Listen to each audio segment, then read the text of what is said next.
اركن صف تاني. هي راكنه اهي. ايه ده؟ ايه ده؟ ايه المستفز ده؟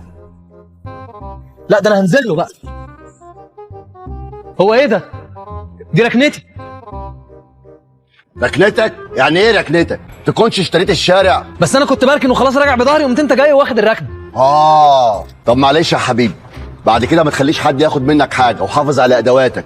ركنتك قال ناس ما عندهاش دم. شفت اللي حصل؟ خد الركنه وهزقك.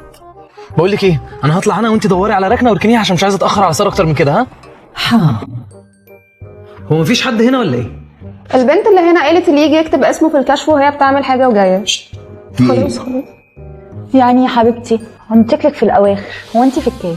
الأرضي. عشان تعرفوا ان جنتلمان برضو الاستاذ المحترم الكمل قاعد وسايب الست الحامل دي واقفه.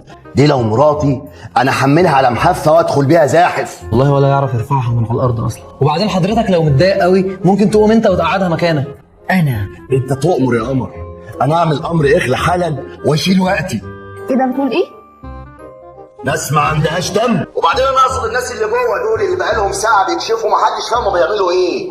ناس ما عندهاش دم. يقصد سارة. بس يا زوم، انت ايش عرفك ان ساره هي اللي جوه اصلا؟ وايه عرفه ان الست اللي جوه دي مش تعبانه زياده شويه محتاجه تقعد مع الدكتور وقت اطول؟ بتقول حاجه يا قمر؟ يا عم هو انا كلمتك؟ انا بكلم المدام اللي جنبي. حضرتك المدام اللي انت بتكلمها دي تبقى مراتي. ربنا يخليكم لبعض. ناس جبلات معدومين الاحساس. طب وحضرتك بتغلط ليه دلوقتي؟ اغلط براحتي يا عم، انا حر يا سيدي.